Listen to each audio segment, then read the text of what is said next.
네, 오늘 한상혁 방송통신위원장이 채널A와 TV조선의 재승인을 취소해달라 이런 국민청원의 입장을 밝혔습니다. 방통위 입장은 이런 겁니다. 향후 공정성에 문제가 드러날 경우 재승인을 취소할 수 있다라는 건데요. 특히 채널A 같은 경우에는 채널A 기자 그리고 현직 검찰 고위 간부 간의 이른바 검언 유착 의혹으로 수사를 받고 있는 상황이기 때문에 이 사건 관심이 더 커지고 있습니다. 민주언론 시민연합 김원경 공동대표와 자세한 이야기 나눠보도록 하겠습니다. 어서 오세요. 안녕하세요. 네, 방금 한상혁 방통위원장 발언을 전해드렸는데요. 네. 뭐 수사를 좀 더 기다려 봐야 되겠지만 네. 예를 들어 채널A가 방통위에 제대로 설명을 안 했거나 뭐 사실을 누락시켰거나 속인 게 있다 등등 이런 문제가 발견되면 재승인은 취소가 된다. 뭐 이렇게 해석을 해도 됩니까? 예, 저는 그렇게 해석을 했습니다. 네네. 오늘 한상혁 위원장의 공개 답변에서 채널A 관련 부분은 이 사안이 지금까지 알려진 내용만으로도 권력을 감시해야 하는 언론기관에서 해서는 안 되는 일이다라고 네. 정의를 내렸습니다. 다만 향후 취재윤리 위반 사건이 방송의 공적 책임, 공정성에 중대한 문제가 있었던 것으로 확인될 경우에 네. 재승인 처분을 취소할 수 있다라고 했거든요. 네. 그래서 우리가 좀 고민되는 것은 도대체 어떤 것이 공적 책임과 공정성에 중대한 문제가 있었던 것으로 인정할 네. 것이냐. 네. 이게 애매하잖아요. 근데 그렇죠. 아까 말씀하신 채널A가 방통위에 가서 제대로 설명을 안 했거나 네. 그 했던 말 중에 사실이 아닌 것이 밝혀지거나 네. 사실 이러면은 재승인이 취소되어야지 마땅하다라고 저는 생각을 합니다. 그런데 한번 재승인을 한 것을 중간에 취소를 할 수 있다라는 건지 이게 현실적인지 아니면 레토릭인지도 참 궁금한데요. 아니에요. 네네. 조건부 재승인이었고요. 네네. 이 내용이 들어 있었습니다. 그렇군요. 그래서 네. 이것이 사실이 아닐 경우에 지금 공적 책임 공정성에 중대한 문제가 있었던 것으로 확인될 경우 취소할 수 있다는 것은 명백하게 조건에 들어 있는 내용의 레토리가 아닙니다. 그렇군요. 그래서 네. 저는 이것에 대해서는 조건부 재승인이 아쉽기는 하지만은 현실적으로 채널A 관련돼서는 수사 결과가 나와야 어떤 조치를 취할 수 있는 거잖아요. 네네. 막 마음만으로 막 앞서서는 안 그럴 되기 수는 때문에 없죠. 네. 그래서 그 바람직한 정도, 그러니까 뭐 이해할 수 있는 정도의 조치를 내놨던 것이고 네. 지금 제대로 수사 결과가 나오는 것이 중요하다라고 네. 생각을 합니다. 지금 채널A가 받고 있는 의혹은 처음에 MBC가 보도를 했습니다. 그리고 네. 파장이 굉장히 컸었고 또 김원경 공동대표가 속해 있는 민원연에서 고발을 했지 않습니까? 네네. 고발 당시 저희랑 인터뷰도 하셨는데 네. 당시 고발했던 이유를 좀 다시 한번 좀 상기시켜 주시면 어떻습니까? 저희는 고발을 두 분을 했는데요. 복역 중인 이철 씨에게 접근해서 현직 고위 검사와의 친분을 언급하며 유시민 이사장의 비위를 제보하지 않으면 본인뿐 아니라 가족들에게도 형사상 불이익이 있을 것을 암시하는 방법으로 협박을 한 네. 채널A 이동재 기자. 이분을 이제 고발한 거고요. 네. 그리고 이동재 기자가 피해자 이철을 협박하는 과정에서 내세우면서 친분을 과시했던 그 현직 고위 검사라는 성명불상의 분, 네. 그분도 함께 협박죄로 고발을 한 것입니다.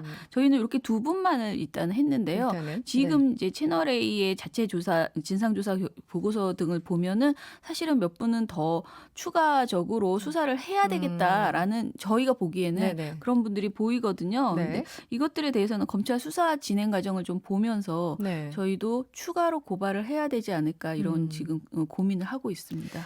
검찰 수사가 제대로 되는 건지 아니면은 뭐 하는 척 하는 건지 어찌됐든 지난 4월 말에 검찰이 채널A 사무실을 압수수색했지 않습니까? 네네. 그런데 최근에 채널A 기자들의 휴대전화기를 또다시 압수수색했어요. 네. 일단 이 이유는 뭘까요? 일단 지난 네. 4월 말에 채널A 압수수색 당시에는 막 기자들이 모여가지고 막 사흘 동안 대치를 벌이는 등 굉장히 논란이 네, 되었잖아요. 나갔었죠. 그런데 네. 그렇게 막 언론 탄압이니 어찌니 하면서 굉장히 대치를 했지만은 그때 당시에 가져간 것은 임의 제출 방식으로 몇 가지 증거물을 받았다라고만 전해져 있었습니다. 네. 그 이후에 5월 14일에 채널A 측이요 한 호텔에서 검사를 만나서 이동재 기자의 휴대전화 2대를 건네줬다고 합니다. 호텔에서 만나서요? 네, 그렇게 지금 이동재 기자 측 변호인이 말하거든요. 네. 이 기자 그 측은요, 그러니까 변호인이죠. 진상조사 과정에서 회사가 자신의 동의 없이 휴대전화와 노트북을 사실상 강압적으로 제출받고 그리고 또 본인 동의 없이 검사에게 제출한 것이다. 그래서 압수는 불법이니 휴대전화를 즉시 반환해달라 이렇게 요구를 했습니다. 네. 그리고 이동재 기자 변호인은 채널A 측이 당사자 사전 동의도 없이 포렌식한 사설 업체를 검찰에 알려줘서 압수수색을 받도록 했다라고도 항의를 했습니다. 네. 그런데 이런 큰 항의에도 불구하고 실제로 이동재 기자의 휴대전화는 완전히 초기화되어 있었고요. 노트북도 포맷되어 있어서 네. 포렌식 결과도 큰 의미가 없었고요. 그래서 의미 있는 정보가 없었습니다. 네. 그래서 이번에 서울중앙지검이 6월 2일에 이동재 기자의 새로운 핸드폰, 그러니까 네. 이미 냈던 거 말고 지금 쓰고 있는 임시 핸드폰, 네. 그리고 법조팀장, 그리고 사회부장, 그러니까 이동재 기자의 바로 위에 선배 라인이죠. 이분들의 휴대전화를 압수수색하게 된 것입니다. 네.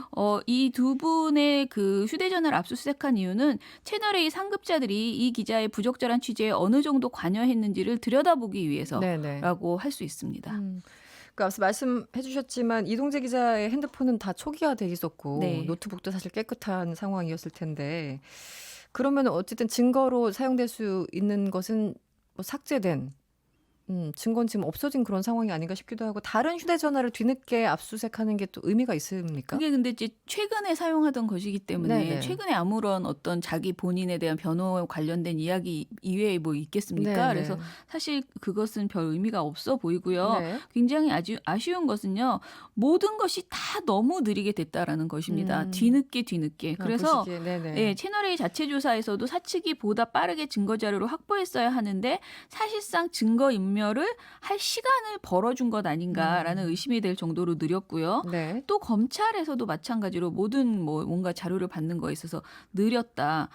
그리고 두 선배의 휴대전화를 압수수색한 것은 일단은 필요해 보이기는 합니다. 왜냐하면 네네. 이분들의 휴대폰은 최소한 초기화되어 있지는 않다라고 지금 나오니까요. 네. 그래서 그 어떤 사측의 부적절한 취재의 개입은 좀 들여다볼 수 있지 않을까 기대를 혹시라도, 해봅니다. 네, 지시를 했는가 이런 네네. 것들을 예. 알겠습니다. 그런데 지금 뭐 채널A 기자가 워낙 그 중심에 있으니까 이렇게 수사를 하는 건데 사실 시민들의 관심은 그 뒤에 있었던 그 모 검사 그렇죠. 누굴까? 네. 과연 검찰이 검찰 수사를 할 수 있을까? 예. 늘 이게 오래된 질문이잖아요. 네네. 어떻게 보십니까? 네. 저는 채널A 진상조사 보고서에 대해서 민원연은 굉장히 이제 여러 가지 평가를 내리면서 아쉽다 이렇게 했고요. 네. 또 방통위에서도 굉장히 아쉬운 그런 평가를 했어요. 네네. 정말 화가 날 정도의 그런 평가를 했습니다. 네. 그런데 대부분의 언론 보도에서도 채널A 진상조사 보고서가 매우 아쉽다라고 했지만 미디어오늘 정철원 기자가 6월 3일에 보도를 하나 냈는데요. 네. 이 보도가 저는 매우 인상적이었습니다. 네. 물론 저도 이런 비슷한 느낌을 저희도 검토하는 과정에서 느꼈는데 이 정철원 기자 기사가 굉장히 재미있어요. 한번 네네. 소개해드리고 싶은데요. 네. 보고서 28쪽에 실린 통화 녹취록이 사실상 검언 유착을 실토하는 수준에 가까웠다라고 평가를 하고 있습니다. 네. 그래서 진상규명을 위한 방통위와 언론 시민단체의 노력이 헛되지 않았음을 보여준다라고도 평했거든요. 네. 이 내용을 좀 간단하게 짚어보겠는데요. 3월 10일에 이동재 기자가 후배 백아무개 기자가 통화한 내용이 녹취록이 28쪽에 실려 있어요. 진상조사 보고서에. 네네. 근데 이동재 기자는 백 기자에게 이렇게 말합니다. 내가 기사 안 쓰면 그만인데 위험하게는 못하겠다고 했더니 갑자기 네모 이분이 네모가 그 검찰 관계자 A 그러니까 네. 검사를 네. 그 땡땡땡. 말합니다. 네, 네, 검사. 땡땡땡으로 할게요. 네네. 땡땡땡이 맞나 봐. 그래도 하는 거야. 그래서 왜요? 그랬더니 나는 나대로 어떻게 할 수가 있으니까 맞나 난 봐봐. 내가 수사팀에 말해줄 수도 있고 그러는 거야. 그래서 내가 거기다가 녹음 얘기는 못 하겠더라. 그런저런 얘기를 하는데 되게 자기가 손을 써줄 수 있다는 식으로 엄청 얘기를 해. 이렇게 이동재 그런 기자가 내용들이. 백 기자한테 얘기를 했다는 거예요. 네. 제가 아까 말씀드린 것처럼 이 땡땡땡은 검찰이고요.